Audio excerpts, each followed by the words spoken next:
येवल्यात गेल्या अनेक वर्षांपासून जनता नागरी सहकारी पतसंस्थाकडे ठेवीदारांचे पैसे अडकले आहेत. अनेक वेळा चक्र मारूनही ठेवीदारांना आपले पैसे मिळत नाही. म्हणून ठेवीदारांनी तहसील कार्यालय, सहाय्यक निबंधक कार्यालय आदी ठिकाणी ठिय्या आंदोलन, उपोषण करूनही आश्वासनापलीकडे अद्याप काहीही मिळालेले नाही.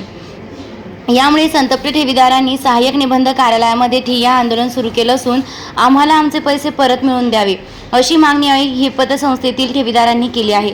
अन्यथा विधानसभा निवडणुकीवर बहिष्कार घालण्याचा इशारा दिला आहे. सुरू करा. गेल्या 5 वर्षापासून जनता नागरी पतसंस्थेमध्ये आमचे सर्व ठेवीदारांचे पैसे अडकलेले आहे.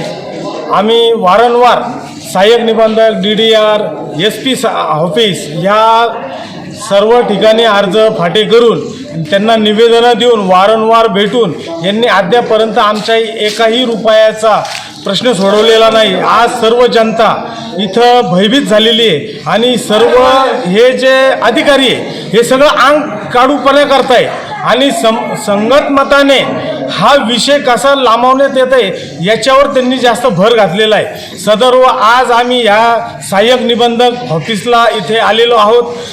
तरीसुद्धा इथले आऊसाहेब म्हणून सुरेश कासार साहेब यांनी जनता नागरी पतसंस्थेचे आऊसाहेब आहे. यांनी अद्यापर्यंत 10 महिन्यापूर्वी आम्ही उपोषण केलं. त्या उपोषणामध्ये आम्हाला लेखी आश्वासन दिलं. त्या लेखी आश्वासनामध्ये असं आहे 3 महिन्यात तुमचे सगळं पैसे देण्याचा आम्ही 100% प्रयत्न करतो. परंतु आजच्या मितीला 10 महिने झाले. यांच्याकडून अद्यापर्यंत कोर्टातून यांनी पण आता आम्हाला जर पैसे मिळाले नाही, आज आम्ही विधानसभावर 100% बहिष्कार करणार आहोत आणि मतदानावर बहिष्कार झाल्यानंतर ह्या तालुक्यामधून सीट 100% पाडण्याच्या प्रयत्नात आहोत. आम्ही सर्वजण ह्या सहाय्यक निबंधक ऑफिसला आलेलो आहोत आणि जेव्हापर्यंत आम्हाला न्याय मिळत नाही आम्ही ऑफिसमधून उठणार नाही. स्वामी मुक्तानंदवर मी कार्यरत आहे. माझे 5 वर्षापासून जनता नागरी सहकारी संस्थेमध्ये पैसे अटकलेले आहेत.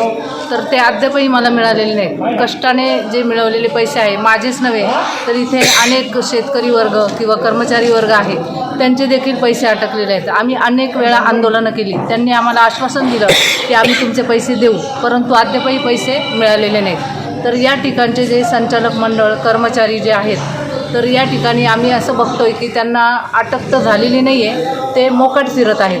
आणि ते जे दौलतराव ठाकरे आहेत, मी त्यांचा उल्लेख करते की ते पळून गेले असं आम्हाला कळलेलं आहे. तर त्यांच्यावर कोणतीही कार्यवाही केलेली जात नाही.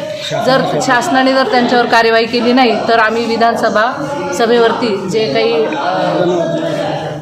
मतदान जे आहे त्याच्यावर आम्ही बहिष्कार घालणार आहोत.